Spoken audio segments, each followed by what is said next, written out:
সুপ্রভাত, নমস্কার জানিয়ে আজকে আবার একটা নতুন দিন শুরু করলাম। নতুন দিনে নতুন সকালে তোমাদের সামনে আবার একটা সুন্দর নতুন ব্লগ নিয়ে চলে আসলাম। আমার ঘরে বাইরে লাইফস্টাইলে তোমাদের সবাইকে স্বাগত জানাচ্ছি। তোমরা এসো, দেখো সারাদিন আমি কি করছি। আশা করছি তোমরা নিশ্চয়ই ভীষণ ভালো আছো আর আমিও ভীষণ ভালো আছি। আজকে সোমবারে আমি কিভাবে শিবের পুজো করি সেটাই তোমাদের সঙ্গে শেয়ার করব।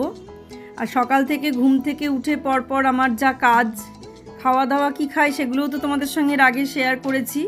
আর তার সঙ্গে এই কাজগুলো এখন আবার নতুন সংযোজন হয়েছে। এর আগে এই কাজগুলো ছিল না, মানে একটার পর একটা কাজ নতুন করে সংযোজন হচ্ছে। একটা করে কাজ চলে যাচ্ছে জীবন থেকে, আর একটা করে কাজ আবার মানে জোগাড় হয়ে যাচ্ছে যে এই কাজটা তুমি তোমার জন্যে এখন থেকে শুরু হলো, তুমি এই কাজটা এখন থেকে করবে। তা এরকম ব্যাপার। তবে কাজ না থাকলে জীবনে কিছুই ভালো লাগে না, কাজটা থাকা অবশ্যই দরকার।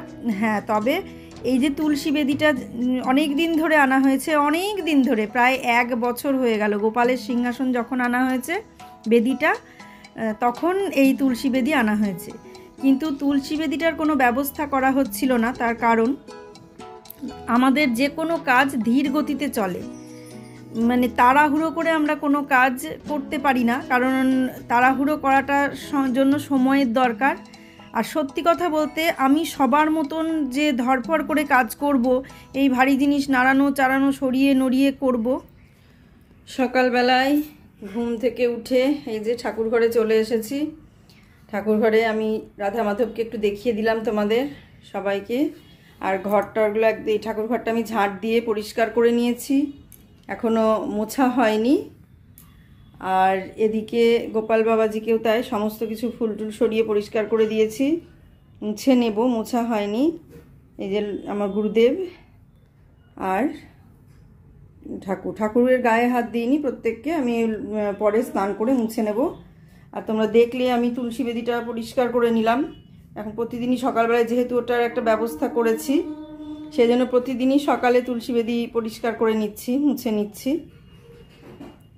আর এই দেখো মহাদেব সব, আজকে সোমবার স্নান হবে। আর এই যে সাজিয়ে নিয়েছি, প্রদীপের থালাটাও পরিষ্কার করে নিয়েছি। প্রদীপে যেখানে মাজা হয়ে গেছে, এই দেখো মেজে রেখে দিয়েছি। এগুলো সব ঠাকুরের থালা বাসন সব ধোয়া কমপ্লিট। আর গোপালের খাট এই যে ঢাকা আছে, ধূপদানিটা চেঞ্জ করব। আর এই পর্যন্ত তোমাদের দেখিয়ে নিলাম, সকালকার আপডেট দিয়ে দিলাম। এবার পুজোটা আগে সেরে নেব, তারপর আবার অন্য কিছু। আর এই ঘর পুরোই গুছানোই আছে, একদম কমপ্লিট। এই দেখো একদম গোছানো কমপ্লিট। এখানে ফুলগুলো সব ধুয়ে রেখে দিয়েছি, যে ফুল নিয়ে আসলাম বাড়ি থেকে কিনে, খানিক কিছু ফুল ধুয়ে রেখেছি। আর কিছু ফুল মেঘাদের বাড়ি থেকে দিয়েছে, সেগুলো এখনো বের করা হয়নি, ফ্রিজেই রাখা আছে।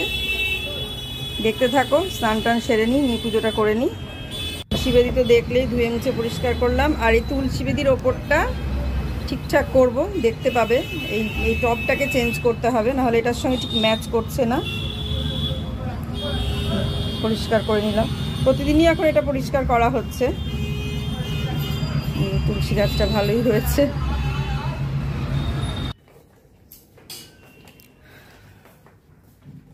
স্নান হয়ে গেছে, এবার চলে আসলাম বারান্দায়। ফুলগুলো রেখেছিলাম ধুয়ে, দেখলে এই দেখো এখানে ফুল রাখা আছে। চলো, এই দেখো দেখতে পাচ্ছ ফুলগুলো, এখানে ফুল রাখা আছে। ফুলগুলো নিয়ে যাই, জল দিয়ে ধুয়ে রেখেছিলাম।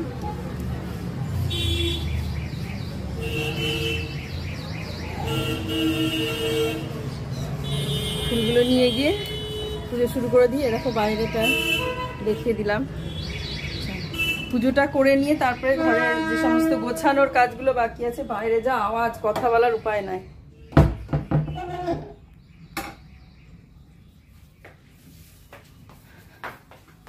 কি অবস্থা ঘরে, খাটের উপরে জামা কাপড়ে।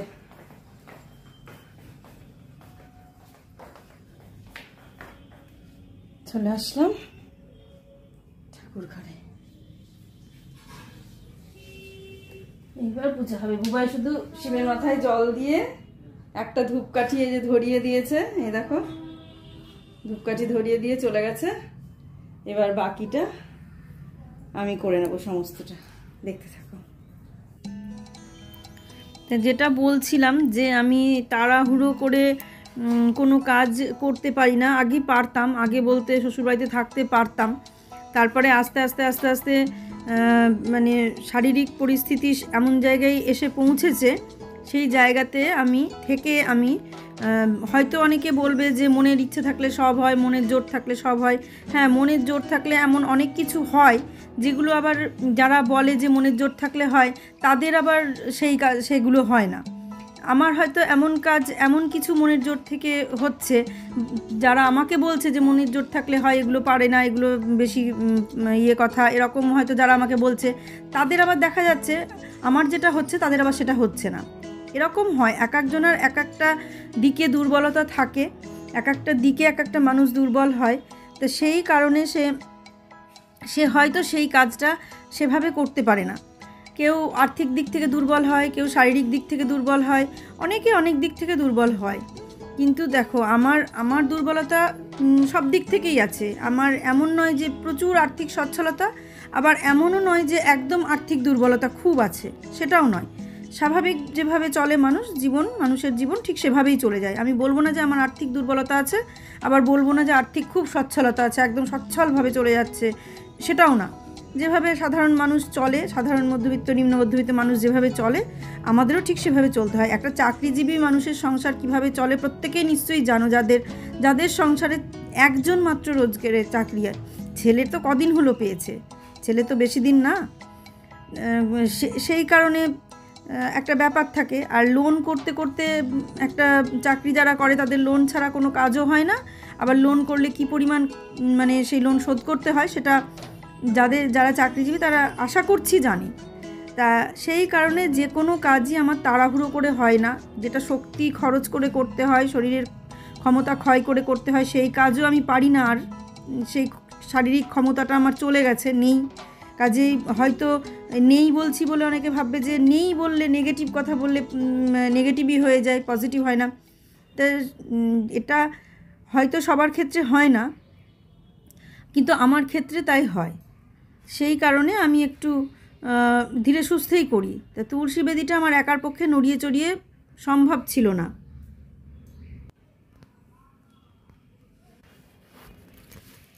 আর সেই কারণেই আমি মানে ওটা করতে পারিনি আর কি।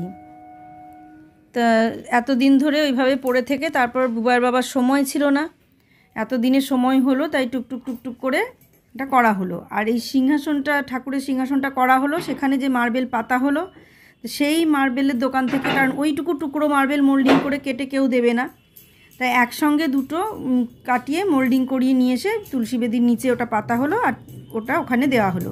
এবার তুলসী বেদিটা সম্পর্কে বলি, তুলসী বেদিটা পুরোটাই ফাঁকা। অতটা মাটি ওখানে দিলে পরে প্রচুর ওয়েট হয়ে যাবে, কোনো সময় সরানো নড়ানো সম্ভব হবে না, বা পরিষ্কার করাও অসুবিধা হবে। সেই কারণে নিচে একটা মার্বেল দেওয়া হলো, দিয়ে তার উপরে তুলসী বেদিটাকে বসিয়ে দেওয়া হলো। নিচে কোনো মার্বেল ছিল না, মার্বেলটা দিয়ে তার উপরে তুলসী বেদিটা বসানো হলো। এবার তার উপরে ওই টবটা বসিয়ে দেওয়া হলো। তো এই কাজগুলো করতে অনেকটা টাইম লাগলো, তার কারণ ওই ছোট মার্বেল পাওয়া যেত না। ওইটুকু টুকরো মার্বেল মোল্ডিং করে দিতে মানে এক্সট্রা টাকা প্রচুর নিয়ে নিত। তবুও ঠাকুরের বেদির ওপরে যে মার্বেল বসানো হয়েছে সেটাও প্রচুর টাকা নিয়েছে, কারণ ওটা টুকরো কাজ বলে। এরকম ধরনের টুকরো কাজ যদি হয় তাহলে এরকম পরিস্থিতি হয়। তা সেই কারণে আমার দেরি হলো। তারপরে পুজো করতে করতে তোমাদের সঙ্গে অনেক কথা বলছি। তারপরে এই যে সিংহাসনটা করা হয়েছে, আমার রাধা মাধবের যে মন্দিরটা করা হয়েছে, সেটাতে অনেক কিছু বাকি আছে, যেটা আমরা ধীরে ধীরে করব, তাড়াহুড়ো করে করতে পারবো না। পুজোটা দেওয়ার ওই দিন ইচ্ছে ছিল বলে তাড়াহুড়ো করে ওই দিন করে নেওয়া হয়েছে। যেমন ধরো, মন্দিরটা তৈরি করতে একটা খরচ তো আছেই, ঠাকুরটা নেওয়া হয়েছে তার একটা খরচ। যেহেতু আমার শখের জিনিস, তাই এতদিন ধরে মানে সেই শখটা পূরণ করার জন্য ওটা করা হয়েছে। এবার অনেকের হয়তো সেই শখটা থাকলেও থাকেও না, বা থাকেও অর্থের জন্য হয়তো পারেও না, আবার হয়তো পারিবারিক ইচ্ছা অনিচ্ছার ব্যাপার থাকে, পরিবারের ইচ্ছাটা থাকে না, সেই কারণেই সে শখের হয়তো মূল্যটা দেয় না, অন্যদিকে শখের মূল্য দেয়, হয়তো আরও দামি দামি জিনিসের জন্য শখের মূল্য দেয়, কিন্তু এই ধরনের শখের মূল্য হয়তো তারা দেয় না, সেই জন্য করতে পারে না। আর আমার এই শখের মূল্যটা হয়তো দিল, তাই আমি নিয়ে আসলাম।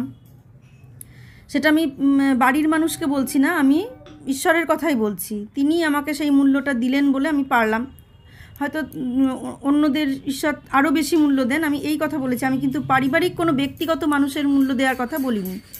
তাই তোমরা এটাকে অন্যভাবে যেন নিও না। তা সেই হলো ব্যাপার, সেই কারণে আমি এটা আনলাম। এবার নিয়ে আসার পর সেটা তাদেরকে বসানোর জন্য আমার একটা জায়গার দরকার, তাই মন্দিরটা তৈরি হলো। আর পুজোটা দেওয়ার ইচ্ছা ছিল আমার ঠিক দোল পূর্ণিমাতেই। এবার যেহেতু টাইমটা ওখানে খুব কম হয়ে গেছে, তাই দোল পূর্ণিমায় পুজো দেওয়ার জন্যে আমাকে তাড়াহুড়ো করে মন্দিরটা তৈরি করতে হয়েছে। আর ওই রকম ধরনের আধখাপচা কাজ কেউ কোনো মিস্ত্রি এসে করবে না, না ইলেকট্রিশিয়ান, না কোনো কাঠের কার্পেন্টার, কেউই এসে করবে না। তো সেই কারণে ওইভাবে তাদেরকে বলে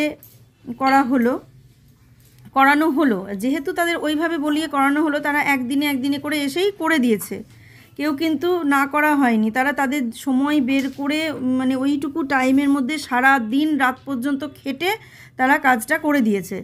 আমি কাউকেই দোষ দিচ্ছি না, আমাদেরই সময়টা কম ছিল, এটা একটা ব্যাপার। তা এইবার সিংহাসনটা সাজানোর জন্য, ওই মন্দিরটাকে সাজানোর জন্য এখনও অনেক কিছু দরকার। যেমন ধরো মন্দিরের ওপর থেকে ছাতার মতো যে জিনিসগুলো ঝোলে, সেগুলো আমার ঝুলানোর ইচ্ছা আছে। পেছন দিকে আরও অনেক কিছু ঝোলানোর ইচ্ছে আছে। সামনে পর্দা করার ইচ্ছে আছে, পর্দার সামনে দিয়ে যে ঝালরটা ঝোলে ওপরের দিকে, সেটা করার ইচ্ছে আছে। তা এগুলো প্রত্যেকটা জিনিসই মাথায় আছে, শুধু মাথায় নয়, ইচ্ছেই আছে। কিন্তু সেই ইচ্ছেটা আমাকে ধীরে ধীরে পূরণ করতে হবে। যেটা মেন কাজ সেটা তো হয়ে গেছে, এবার বাকি কাজগুলো আমাকে ধীরে ধীরে করতে হবে, কারণ আমার আয় বুঝে আমাকে ব্যয় করতে হবে, আমার ক্ষমতা বুঝে আমাকে চলতে হবে। আমি হুট করে সেটাকে করতে পারবো না, তাই তাড়াহুড়ো আর করছি না। একটা যেটা হলো সেটাই প্রচুর হয়েছে, কিন্তু আনন্দ পেয়েছি, সব কিছু ঠিক আছে, কিন্তু খরচটাও তো একটা ব্যাপার।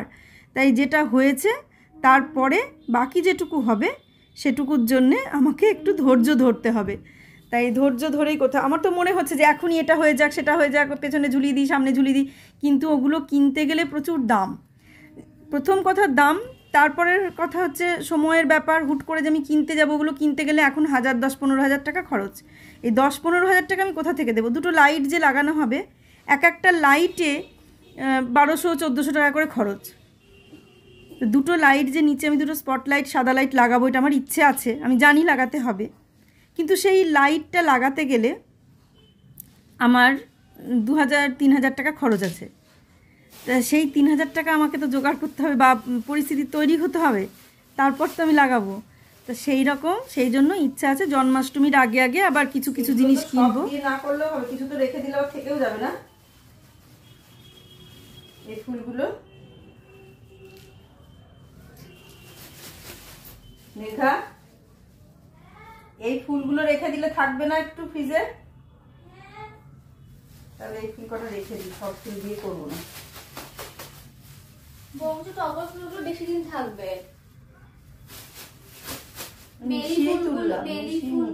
বেলি ফুলগুলো তাড়াতাড়ি শুকিয়ে যায়। মিশিয়ে নিলাম, বেলিগুলোই বেশি উঠে গেছে, তাহলে পরে দিও আবার, কালকে দেবো আবার। এতগুলো লাগে, কদিন ধরে মনের মধ্যে বারবার, আজকেও বললাম ওখানে করিমপুরে যদি এই ধরনের ফুল পাও একটু নিয়ে এসো তো। হ্যাঁ, এইগুলো আবার কিনতে পাওয়া যায় না, কিনতে পাওয়া যায় না, এটা একটা সমস্যা। তো যেটা বলছিলাম যে হ্যাঁ, সেই জন্যই ইচ্ছে আছে জন্মাষ্টমীর আগে আবার কিছু কিনবো টুকটুক করে, তখন আবার কিছুটা সাজাবো, হয়তো পরের বছর দোল পূর্ণিমার আগে আরেকটু সাজাবো। তো এই রকম করে টুকটুক করে সাজিয়ে নেব। আর একটা ব্যাপার, যেটা সবার কি হয়েছে, সবাই প্রথম থেকেই সংসারের এই অনেকবার এটা বলেছি, যদিও এটা শুনতে কারোর ভালো লাগে না, আমি জানি, ভালো না লাগারই কথা। একজনের দুঃখের কাহিনী, একজনের ইয়ের কথা লোকে কেন শুনবে? তা যেটা সবার কি হয়েছে, প্রথম জীবনেই ঘরবাড়ি বা এই সমস্ত হয়ে গেছে, এবার প্রথম জীবনে হয়েছে বলে তারা ঠাকুর আর পুজো আর্চা এইসব নিয়ে প্রথম জীবন থেকেই থেকেছে। এবার তারা টুকটুক করে অল্প করতে আজকে এই জায়গায় এসে পৌঁছেছে। আর আমার কি হয়েছে, আমার তো শেষ জীবনে এসে এটা হলো, মানে শেষের জীবনে নয়, শেষের দিকে এসে হলো। হ্যাঁ, জীবনটা শেষই বলতে গেলে, একটা মানুষ রিটায়ার করার সময় যদি তার ফ্ল্যাট হয় তাহলে সেটা শেষেরই জীবন। তা শেষের জীবনে এসে আমার এটা হয়েছে সেহেতু আমাকে তো একটু চুপচাপ মানে থাকতেই হবে। মানে একসঙ্গে সব করতে হচ্ছে, একসঙ্গে সব করতে গিয়ে আমার একটু চাপ হয়ে যাচ্ছে। আর সবার ক্ষেত্রে কি হয়েছে, অল্প অল্প অল্প অল্প করে এতদিন ধরে করে এসেছে, সেই জন্য তাদের চাপটা কম হয়েছে। প্রতি বছর যদি 2টো করে বাসন কেনে তাহলে আজকে 20 বছরে তার 40টা বাসন হয়ে যাবে। আর তাদের যে 40টা বাসন 20 বছর ধরে হয়েছে, আমার সেটা 1 বছরেই হয়তো 40টা বাসন যদি আমি করতে যাই, তাহলে কি আর এত হবে না। একই ইয়েতে ধরো পাথরের বাসন, পিতলের বাসন, স্টিলের বাসন, সব রকমের, অ্যালুমিনিয়ামের, সমস্ত রকমের বাসন আমাকে রেডি করতে হচ্ছে ভোগ দেওয়ার জন্যে, রান্না করার জন্যে। মানে এই যে বিভিন্ন আলাদা আলাদা টাইপের জিনিস তৈরি করতে হচ্ছে, কিনতে হচ্ছে, এগুলো তো একটা চাপের ব্যাপার আছে। এই 2 বছরের মধ্যে আমি এতগুলো জিনিস করেছি, তা সেই কারণে মানে আমাকে ধৈর্য ধরতেই হবে। হয়তো ধৈর্য না ধরলে হবে না। আবার ভাবতে হবে যে না, কিভাবে কি করা যায়, কিভাবে আরেকটু মানে থেমে আরেকটু জিনিস করা যায়। সেই জন্য একটু থেমে থেমে থেমে থেমে আমাকে করতে হবে। আমার মাথায় সব কিছু আছে, প্ল্যানিং সব কিছু আছে, যা মানে সেটা আমি সেই প্ল্যান মাফিকই চলছি আর কি। হয়তো আগে চলতে পারিনি, পরিস্থিতির চাপে পড়ে আগে চলতে পারিনি, কিন্তু এখন সেই প্ল্যান করে করেই চলছি। ঠিক সেই কারণেই এগুলো ঠিক হচ্ছে। তা এরকম প্ল্যান করে করেই আশা করছি বাকি দিনগুলো চলবো, মানে চলার চেষ্টা করব যাতে কিছু আর একটু করতে পারি। তা সেই জন্যে আর কি ধৈর্য ধরে দেখি কতদূর কি হচ্ছে। তাই তোমাদের সঙ্গে কথা বলতে বলতে আমি পুজোটা সেরে নিলাম। সোমবারে আমি কীভাবে শিব পুজো করি সেটাই তোমাদের সঙ্গে শেয়ার করলাম। আর রাধা গোবিন্দের পুজো বা সমস্ত ঠাকুর, গোপাল, গুরুদেব, লোকনাথ বাবা, সবার তো পুজো আছেই, তোমরা দেখতেই পাচ্ছ। তা আগের থেকে যদি ঠিক হতো তাহলে এই মন্দিরটা পুরোটা অন্য রকমভাবে তৈরি হতো, কিন্তু যেহেতু আগে থেকে ঠিক নেই যে কবে কি আনবো, কিভাবে আনবো। তবে আর একটা ব্যাপার হতো, যতগুলো ঠাকুর নিয়ে এসেছি কারোরই যদি আমি সিংহাসন না তৈরি করতাম, বেদি এগুলো না তৈরি করতাম, তাহলে এই একবারে এখন সবটা হয়ে যেত। কিন্তু তখন অত তো বুঝতে পারিনি, যখন যেটা নিয়ে এসেছি ফটাফট করে ফেলেছি, এরকম ব্যাপার একটা হয়েছে। দেখা যাক ভবিষ্যতে যদি আবার তিনি দেন তাহলে সেইভাবেই পুরো এই দিকটা ওইভাবেই হবে। জানলাটা ঢাকা পড়বে না, কারণ এই ওপর নিচ করেই হবে, অন্য সিস্টেমে হবে। তা সেটা সেভাবেই হবে, দেখতে পাবে, তখনও দেখতে পাবে কিভাবে হচ্ছে। যদি তিনি দেন তাহলেই হবে, তিনি না দিলে তো হবে না। আমার ইচ্ছেই সব কিছু হবে না, তার ইচ্ছেতেই সব কিছু। এটাই মানে এটা মাথায় নিয়েই চলতে হবে। আর আমি এখন চেষ্টা করছি সকাল সকাল ঘুম থেকে উঠেই স্নান করে পুজোটা সেরে নেওয়ার, এটাই চেষ্টা করছি। কিন্তু একদম সকালে হচ্ছে না, একটু দেরি হচ্ছে, আস্তে আস্তে ওই 11:30 12টা হতে হতে এটা 9টা 10টার দিকে বা আরও আগে হয়ে যাবে আমার ধারণা। কারণ চেষ্টা করছি, এগুলো সাধারণ কাজ, এগুলো চেষ্টা করলে পারবো। কারণ এগুলো তো আর কোনো ভারী কাজ নয় বা আর্থিক কোনো কাজ নয়, কাজে এগুলো চেষ্টা করলেই পারবো। কিন্তু যেগুলো চেষ্টা করলে পারবো না সেগুলোর দিকে আর এগোচ্ছি না, কারণ সেগুলো আমি করে দেখেছি, আমার শারীরিক কষ্টটা বেশি হয়। যে কোনো ধকল আমি আর এখন নিতে পারি না, কারণ মানে শুনেছো তোমরা যে এত হারে সুগার বা প্রেশার এতটাই বেশি যে একটু ধকল নিলেই আমি হাঁপিয়ে যাই, 2 দিন আমাকে রেস্ট নিতে হয়।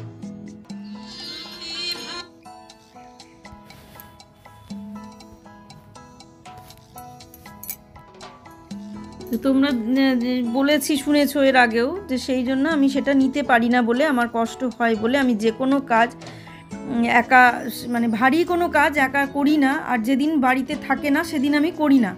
কারণ ধরো আমি কাজটা করতে গিয়ে একটা বেকায়দা কিছু হয়ে গেল, তখন তার জন্য সাফার করবে কারা?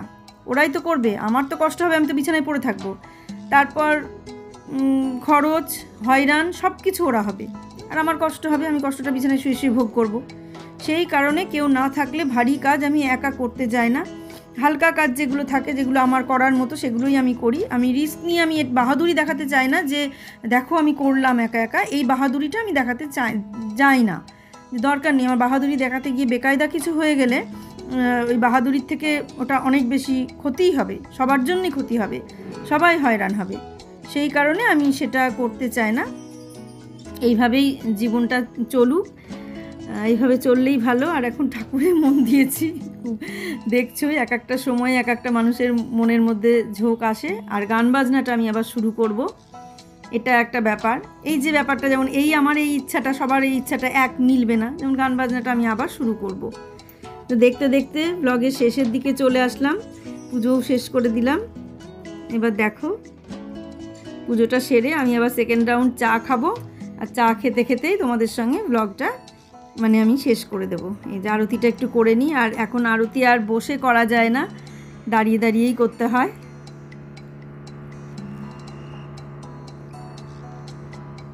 আর অনেক দূরে ট্রাইপডটা লাগিয়ে ভিডিও করা হয়েছে, তো সেই কারণে মানে কিভাবে হয়েছে আমি ঠিক বুঝতে পারছি না, কতটা ভালো লাগবে দেখতে সেটাও আমি ঠিক বুঝতে পারছি না।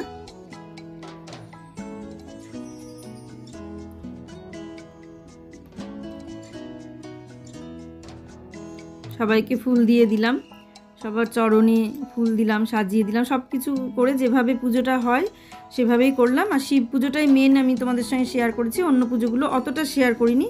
তবে প্রতিদিন কি আর পুজো শেয়ার করতে পারবো? তা ভালো লাগছে পুজোটা শেয়ার করতে, আমার কিন্তু ভীষণ ভালো লাগছে। তোমাদের দেখতে কেমন লাগছে সেটা তোমরা একটু জানিও, কিন্তু পুজোটা শেয়ার করতে আমার ভীষণ ভালো লাগছে, ভীষণ। আর অনেক কথা বললাম তোমাদের সঙ্গে পুজো করতে করতে।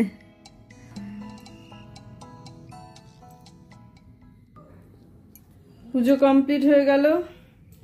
সোমবারে শিব পুজো কীভাবে করি সেটা তোমাদের সঙ্গে শেয়ার করলাম, সোমবার সোমবার যেভাবে করা হয় সেভাবে শেয়ার করলাম। আর এই যে পুজো দিয়ে দিলাম, প্রসাদ দিলাম। এগুলো সব মেঘা বাপের বাড়ি গিয়েছিল, সেখান থেকে সব প্রসাদ টোসাদ পাঠিয়ে দিয়েছে ভোগ দেওয়ার জন্যে। আর এই দেখো যে ফুলগুলো দেখছো, টগর ফুল, তারপরে বেলি ফুল, এই টগর আর বেলি ফুলগুলো মেঘার বাপ মানে নিয়ে এসেছে বাপের বাড়ি থেকে দেওয়ার জন্য ঠাকুরকে। আমি কদিন ধরেই খোঁজ করছিলাম যে এই ফুল পাওয়া যায় নাকি, বেশ কিছুদিন ধরে বড়বাকে বলছিলাম যে এই ফুল পাওয়া যায় নাকি, একটু দেখো তো, একটু দেখো তো। তা পাওয়া গেল, দেখছি মানে মনে চাইলে সত্যি হয়ে যায়। ও আসার সময় দেখছি রাত্রিবেলা এই ফুল নিয়ে এসেছে, দিয়ে এসে বলছে এই ফুলগুলো পুজো, হ্যাঁ পুজো দেবো, রাখ, আমার কদিন ধরেই মনের মধ্যে হচ্ছিল। আর এই যে গোপাল বাবাজি সবাইকেই দিয়েছি, ওদের বাড়ির ফুল সবাইকে দিয়েছি। যে গোপাল বাবাজিকে দিয়েছি, লোকনাথ বাবাকে দিয়েছি, এই দেখো গুরুদেব, সবাইকে দেখো।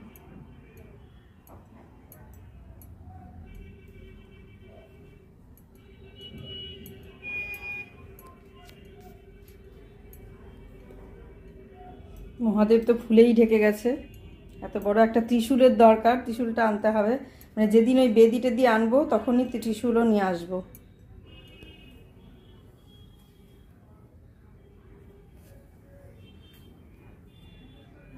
হয়ে গেল পুজো। আজকে অনেক সকাল সকাল পুজো দিয়ে দিয়েছি, এখন 11:30 মতো বাজে। মানে 11:30টায় পুজো দেওয়া মানে আমার অনেক সকাল সকাল পুজো দেওয়া। আজকের মতো ব্লগটা এখানেই শেষ করছি। সবাই তোমরা ভালো থেকো, সুস্থ থেকো, সাবধানে থেকো। সামনের দিন একটা সুন্দর নতুন ব্লগ দেখার অপেক্ষায় থাকো। আজকের মতো আসছি তাহলে। সবাই প্লিজ সাবস্ক্রাইব করো, লাইক কমেন্ট শেয়ার করো। আর আমার ব্লগগুলো দেখতে কেমন লাগছে প্রত্যেকে জানিও। রাধা মাধব দেখতে কেমন লাগছে প্রত্যেকে সবাই জানিও। সবাই ভালো থেকো, রাখে নাও। সামনের দিন একটা সুন্দর নতুন ব্লগ দেখার অপেক্ষায় থাকো। আজ আসছি তাহলে।